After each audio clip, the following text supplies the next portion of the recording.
এই ঘুম দেন কেন্দ্রীয় ছাত্র সংসদ নির্বাচনের মধ্যে দিয়ে সেখানে ডাকসু এই বিষয়গুলোতে সোশ্যাল ভূমিকা রাখার সুযোগ তাদের আছে। এখন প্রশাসন হয়তো বা বিভিন্নভাবে বিভিন্ন কারণে তারা তাদের যে ব্যবস্থা নিচ্ছে না। এই নারী হেনস্থার বিষয়ে আপনারা যেটা বলেছেন এটা তো লাস্ট 2-3 দিনের ঘটনা, 5 আগস্ট পরিবর্তিতে মোরাল পুলিশিংয়ের ঘটনা ঘটেছে। তাছাড়াও বিভিন্ন সময়ে বিভিন্নভাবে নারীরা আক্রান্ত হয়েছে, এটা মিথ্যা, এটা সত্য। তো সেটাতে আমরা দৃষ্টান্তমূলক ব্যবস্থা নিতে পারিনি বিশ্ববিদ্যালয় প্রশাসন। তো সেই জায়গাতে ডাকসু তার জায়গা থেকে আমরা বলেছি ইতিমধ্যেই যে ডাকসুর আন্ডারে এমন একটা সুরক্ষা সেল করা হবে যেটা 20 দিনের মধ্যে এই ধরনের কেসগুলোকে নিষ্পত্তি করার জন্য জোরদার করবে এবং সেটা করে ছাড়বে। সুতরাং নারীদের বিষয়টাতে আমরা যথেষ্ট কনসার্ন আছে। আমরা নিরাপদ ক্যাম্পাস বিনির্মাণ করতে চাই। নিরাপদ ক্যাম্পাস বিনির্মাণ তখনই হবে যখন এই পুরো ক্যাম্পাসের প্রতিটা ইঞ্চি মাটি আমার নারী শিক্ষার্থীর জন্য নিরাপদ হবে। আর সেটার জন্য আমরা পুরো বিশ্ববিদ্যালয়কে গতকালকে আপনাদেরকে বলেছি, আজকেও আমি বলছি, পুরো বিশ্ববিদ্যালয়কে হঠাৎ করে তো সকল এরিয়াতে 154 দ্বারা জারি করা যাবে না। তো হচ্ছে যে এরিয়া বিভিন্ন জোনে ভাগ করে ফেলা হবে, যেমন red zone, green zone, yellow zone, বিভিন্ন ভাগে বিভক্ত করে সেখানে হচ্ছে বিধিনিষেধ প্রয়োগ করে দেওয়া হবে, রেস্ট্রিকশন দেওয়া হবে, কে সেখানে যেতে পারবে, কে সেখানে যেতে পারবে না। এভাবে ক্যাম্পাসের নিরাপত্তা বলয়টাকে আমরা স্প্লিট করবো। আর তাছাড়া ওই ধরনের যদি কোনো ধৃষ্টতা কেউ দেখায় সেটার বিরুদ্ধে কঠোর ব্যবস্থা নেব ইনশাল্লাহ। এটুকু নিশ্চয়তা আপনাদেরকে দিতে পারি, আগামী আমরা যদি আমাদের জায়গা থেকে আমাদের প্যানেল যদি নির্বাচন হয়ে আসে, ঢাকা বিশ্ববিদ্যালয়ে কোনো স্টুডেন্টকে নারী কিংবা পুরুষ হিসেবে কাউন্ট করার কোনো সুযোগ নেই। সেখানে পরিপূর্ণ একজন বিশ্ববিদ্যালয়ের শিক্ষার্থী এবং মানুষ হিসেবে কাউন্ট করাটাই আমাদের কাছে সবচাইতে বড় টার্গেট হবে এবং সেটাকে বাস্তবায়ন করবো ইনশাল্লাহ। সেটা ঢাকা বিশ্ববিদ্যালয়ে গোটা বাংলাদেশের সেটা প্রভাব পড়বে। সাম্প্রদায়িক সহাবস্থান নিয়ে কোনো পরিকল্পনা আছে আপনার? মানে সাম্প্রদায়িক সম্প্রীতি বজায় রাখার জন্য ক্যাম্পাসে আপনাদের কোনো পরিকল্পনা আছে কিংবা অঙ্গীকার আছে? দেখেন, সাম্প্রদায়িক সম্প্রীতির কথা যেটা বলছেন সেটা হচ্ছে যে আমরা প্রতিজ্ঞাবদ্ধ এই বিশ্ববিদ্যালয়ের ক্যাম্পাসকে একটি অন্তর্ভুক্তিমূলক, বৈষম্যহীন এবং সম্প্রীতিমূলক ক্যাম্পাস আমরা রূপান্তরিত করতে চাই, যেখানে ধর্ম, বর্ণ, গোত্র নির্বিশেষে প্রত্যেকের অধিকারটা খুঁজে পাবে, প্রত্যেকের যে সমান অধিকার সেটা বুঝে নেবে। সুতরাং সেখানে আমরা কোনো প্রকারের বৈষম্য কিংবা হচ্ছে যে মানে কোনো প্রকারেরই বৈষম্য আমরা সেখানে দেখতে চাই না। আমরা সবাই বাংলাদেশি এই ধারণাটাকে অন করতে চাই এবং সবার আগে বাংলাদেশ এই কনসেপ্টটাকে আমরা ধারণ করতে চাই। সেখানে কোনো প্রকারের বিভেদ এখানে রাখা হবে না, সেটা হতে দেওয়া হবে না। একজন আছে যে কোনো ধর্মের, যে কোনো বর্ণের, যে কোনো গোত্রের মানুষ আমরা একসাথে বসবাস করব এবং সেই অধিকারটা এবং এই যে সাম্প্রদায়িক সম্প্রীতির একটা উজ্জ্বল দৃষ্টান্ত ঢাকা বিশ্ববিদ্যালয় থেকে গোটা বাংলাদেশে আমরা সেটা প্রতিস্থাপন করতে চাই। এই টার্গেট আমাদের আছে।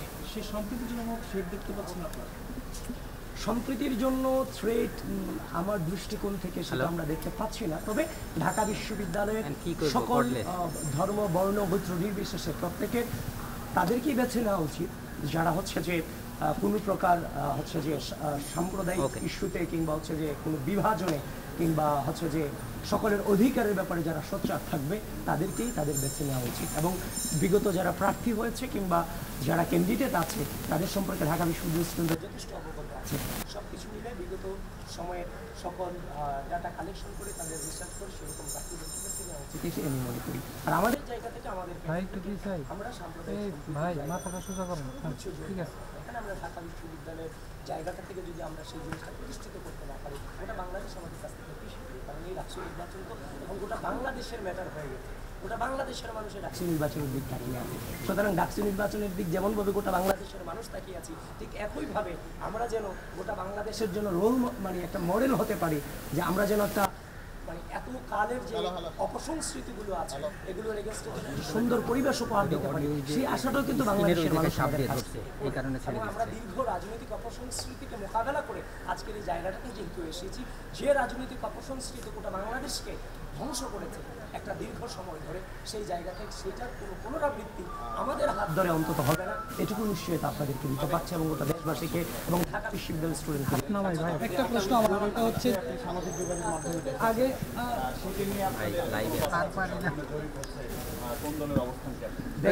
ঢাকা বিশ্ববিদ্যালয়ের শিক্ষা ছাড়া সেখানে তো আর কারো ভোটাধিকার প্রয়োগ করার কোনো সুযোগ নেই। আমরা বিশ্বাস করি আমরা বিশ্বাস করি ভোটাধিকারে। আমরা দেখেছি এর আগেও ফ্যাসিস্ট হাসিনা বিভিন্নভাবে সে অনেক ভালো, বারবার বিভিন্নভাবে সে এস্টাবলিশ করার চেষ্টা করেছে। সুতরাং জনমত প্রতিফলিত হয় ভোটাধিকারের মধ্য দিয়ে।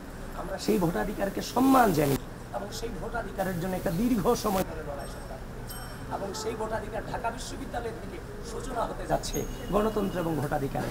আমরা সেই 9 সেপ্টেম্বর ঢাকা বিশ্ববিদ্যালয়ের শিক্ষার্থীদের ভোটাধিকারের উপর আমরা আস্থা রাখছি।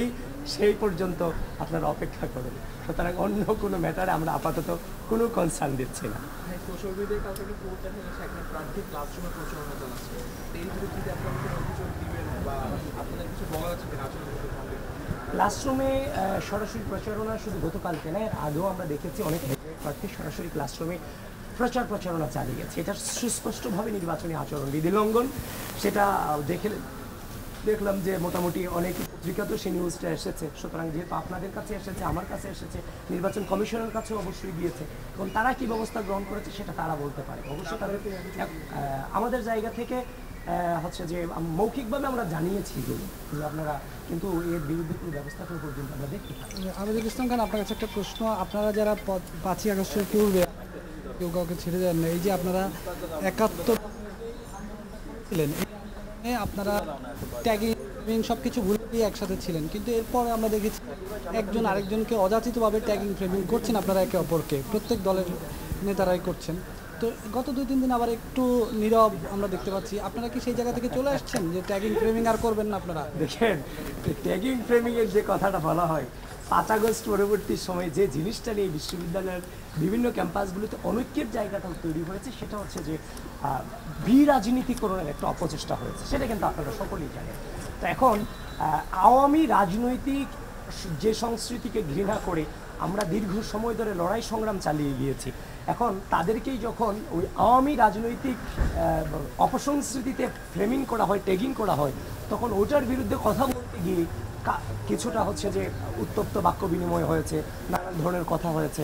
এখন সবচেয়ে বড় কথা হচ্ছে আপনি ক্যাম্পাসে রাজনীতি করতে চাচ্ছেন, কিন্তু আপনি আমাকে রাজনীতি করতে দেবেন না। এই জায়গাটাতে যে একটা বিরাজনীতিকরণের অপচেষ্টা, সেই জায়গাটাতে কিছুটা মতবিরোধ তৈরি হয়।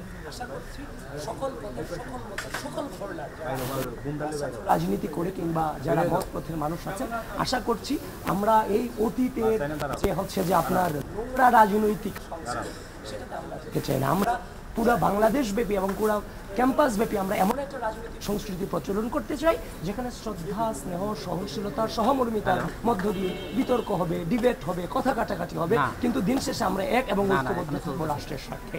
এবং এই যে আমরা যাচ্ছি বিভিন্ন হলগুলোতে যাচ্ছি, আমি এখন মহসিন আমি প্রচারণা করছি, আপনাদের সাথে কথা বলছি, মেয়েদের মাঝে মাঝে ওইখানে চাপ দিয়ে ধরলে প্রশ্ন আসছে, বিতর্ক হচ্ছে, আমরা তাদের প্রশ্নগুলোর অ্যান্সার দিচ্ছি, ঠান্ডা মাথায় আমরা অ্যান্সার দিচ্ছি। তারা খুব হচ্ছে যে জোরালো প্রশ্ন আমাদের দিকে ছুড়ে দিচ্ছে। এই যে সহনশীলতা, তাদের কাছে আমরা শুনছি, জবাবদিহিতা করছি, জবাবদিহিতা করে ওইখান থেকে বেরিয়ে আসছি, এরকম একটা পরিবেশের তো আমরা চেয়েছিলাম। সেখানে প্রচুর পরিমাণে তর্ক বিতর্ক হবে, কিন্তু রাষ্ট্রের সাথে আমাদের ঐক্যবদ্ধতা জায়গায় আমরা স্থির থাকবো। আমাদের এক হাতে থাকবে কলম, আরেক হাতে থাকবে রাষ্ট্রের সার্বভৌমত্ব রক্ষা করার অঙ্গীকার। এটা আমরা বিশ্বাস করি। আজকে ভিপি ডিবেট, হ্যাঁ, সেটা ওখানে হয়তো আপনারা দেখবেন। সাবিত ভাই, একটা প্রশ্ন ছিল যে বিভিন্ন রেস্টুরেন্টে হলের শিক্ষার্থীদের খাওয়ানো হচ্ছে, তো এই সুযোগ আছে কিনা? এটা উত্তরটা দিবেন। এই সুযোগটা আসলেই নাই, কিন্তু কারা গিয়ে খাচ্ছে এখন তো ওইভাবে ধরানোর সুযোগ নাই। সে যদি বলে যে আমি নিজের টাকায় খাচ্ছি, তাকে আপনি কিভাবে ধরবেন? তো যাই হোক, এগুলো নিয়ে আপনারা কথা বলে নির্বাচন কমিশনের সাথে কথা বলেন, এটি আমার কোনো মন্তব্য নেই।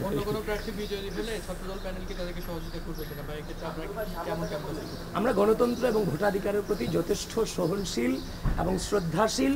আমরা এমন একটি রাজনৈতিক সংস্কৃতি গোটা বাংলাদেশের মানুষকে উপহার দিতে চাই, যেখানে কেউ হেরে গিয়ে অভিযোগ করবে না, কেউ জিতে গিয়ে যে হেরে যাবে তার উপর অন্যায় করবে না। সামগ্রিকভাবে যেই জিতে যাবে, সবাই যেন জিতে যায়, সবাই যেন সম্মিলিতভাবে কাজ করে। আমরা ওই রাজনৈতিক সংস্কৃতির পথে এগুচ্ছি এবং আপনারা সহযোগিতা করেন, আমরা ওইটাই বাস্তবায়ন করবো ইনশাআল্লাহ।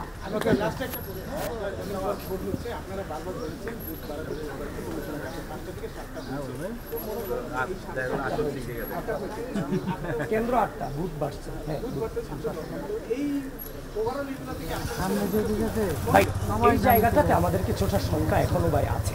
আমি ভিতরের কথা যেটা এটাই আপনাদেরকে বলছি, লুকোচুরি কিছু নাই। এই জায়গাটাতে অবশ্যই আমাদের সংখ্যা আছে, কিন্তু ঢাকা বিশ্ববিদ্যালয়ের সাধারণ শিক্ষার্থী আমরা এবং নির্বাচন কমিশন, ঢাকা বিশ্ববিদ্যালয় প্রশাসন সকলকে বলছি আমাদের কারোরই কিন্তু হচ্ছে যে এখানে অসৎ উদ্দেশ্য থাকা উচিত না। তো আমি চাই, আমি যেভাবে আমি নিজেকে মনে করছি যেমন আমাদের কোনো অসৎ উদ্দেশ্য এখানে নাই, আমিও বিশ্বাস করতে চাই আমি যেরকম বাকিরাও সেরকম, আমরা যেরকম বাকিরাও সেরকম। আমরা তাদেরকে বিশ্বাস করতে চাই, সহযোগিতা করতে চাই, পারস্পরিক সহযোগিতার মধ্য দিয়ে একটা সুষ্ঠু নির্বাচন আয়োজন করতে চাই। তারা বলেছে যে তারা বুথ সংখ্যা ভিতরে বাড়িয়েছে, তারা যে হিসাব দেখিয়েছে সেই হিসাব অনুযায়ী 40,000 ভোটারের মধ্যে 33 থেকে 34,000 দিতে পারবে, তারা ওইভাবেই হিসাবটা করেছে। দেখতে সেটা উচিত হয়নি, সেটা আরও বাড়ানোর প্রয়োজন ছিল। সুতরাং তারপরেও আমরা বলছি আমরা আর নেগেটিভে যেতে চাই না ভাই, শুধু পজিটিভ ভাবতে চাই, পজিটিভ ভাবতে চাই, শুধু পজিটিভ ভাবতে চাই। অনেকে বলেছে হাসিনা কোনো দিন যাবে না, শেখ হাসিনা কোনো দিন যাবে না, কিন্তু আমরা বলেছি মিথ্যার শক্তি থেকে বিভ্রান্ত হয়ে না, গিয়েছে। আমরা সবসময় সত্যকে আলিঙ্গন করতে চাই এবং পজিটিভ চিন্তাধারা করতে চাই। আপনাদের সবাইকে ধন্যবাদ, অনেক ধন্যবাদ।